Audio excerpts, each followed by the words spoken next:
anyways, eto na nga ang ating hot headlines.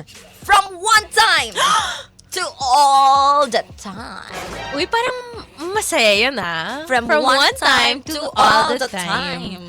Parang masaya yung inaaraw-araw. Ay, Ang vitamins, kasi mga nakakapagod ka-vibes. din. Sa bagay. Oo, kasi yung weather, di ba ngayon, Ay, mainit, malamig, correct. malamig. Pabago, Vitamins naman kayo dyan, oy! Oo naman yan. Sarap din kasi. Kailangan walang mintisang dapat araw-araw talaga para ikaw ay strong. Tama. Diba?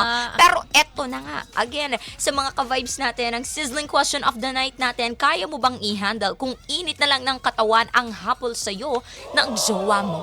Grabe, di ba? Para sa ating mga ka-vibes na nakikinig ngayon, ano ba masasay nyo dito? Pwede kayong bumoto sa ating poll na nakapost sa X or dating Twitter. Correct. Diba? Dahil nandiyan ang ating mga options.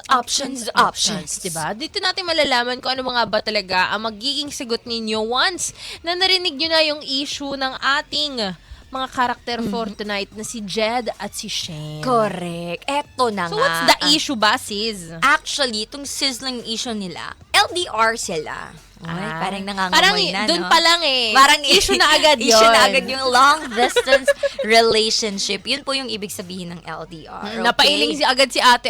Ay, ako di ko kaya yan. Yung iba naman, I've been there before. Hindi Been ko there kinaya. before.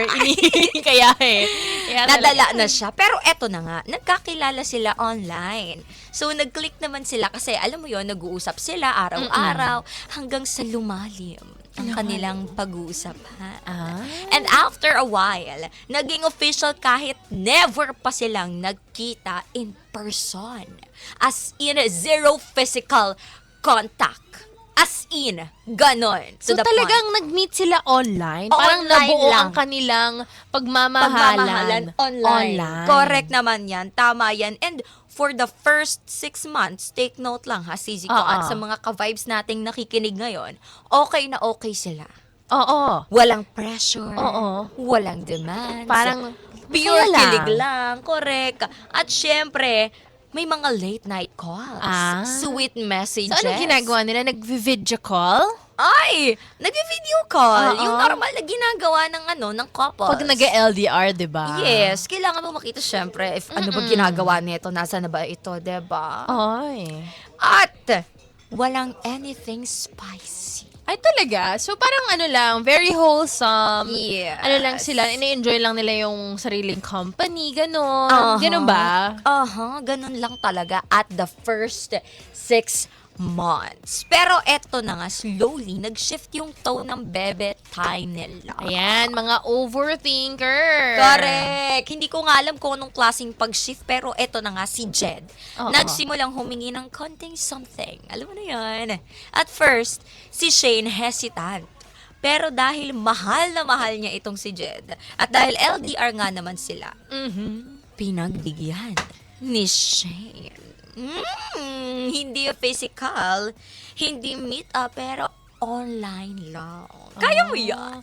I mean, naiintindihan ko naman, di ba? Bakit sila umabot dun sa point na yun? Siyempre, may mga pangangailangan din naman ng mga ka-vibes, di ba? Correct. And I'm sure meron ding sariling needs at si Jed and si Shane. So, normal lang. Gawin nila yung mga ganyang bagay-bagay. Total, naman sila mag-boyfriend, girlfriend naman sila. sila. Pero kasi, doon na nga nagsimula yung problema.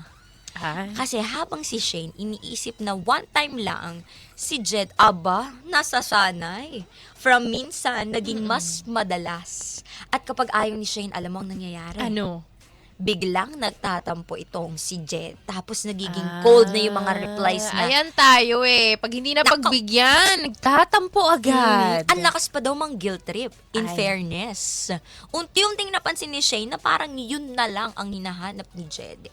Hindi na yung kwento niya, hindi na yung araw niya, kundi kung ano ang kaya niyang ibigay on demand. Grabe yun, Sizzy, ha? Wait lang. Teka lang, ha? Backtrack muna tayo.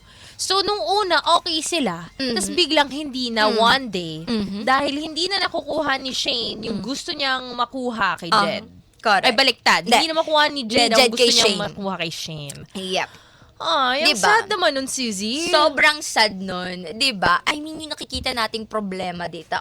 una, syempre nagkakaroon sila ng emotional manipulation. Tama. 'Di ba? Parang Yes. manipulate ni Jed itong si Shane. Correct. Na parang di mo ibibigay yung gusto ko. Oo.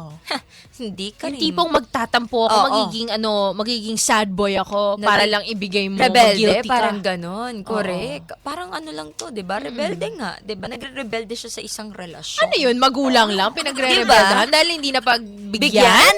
Ganon. Para tong ano lang, bili mo akong candy, mommy. Ay, sige anak, na hindi nga. pwede. Magdadabo. Hindi ako kakain. Ay.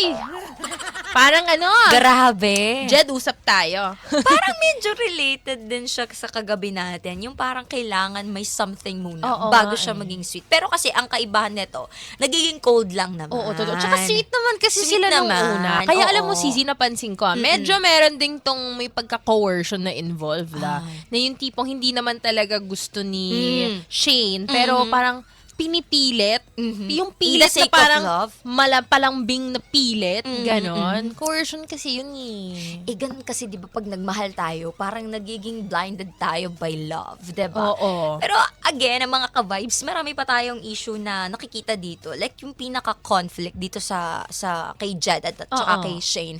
Ngayon malalaman natin kung ikaw ba ay team Jed or team Shane. Tama. And Sa para sa gabing mga ito. ka-vibes natin ngayon na alam nyo na ang ating sizzling issue, bumoto na kayo sa poll natin sa Twitter or sa X, di ba? Yes. Mga ka-vibes, 923 FM Radio, MNL. MNL. For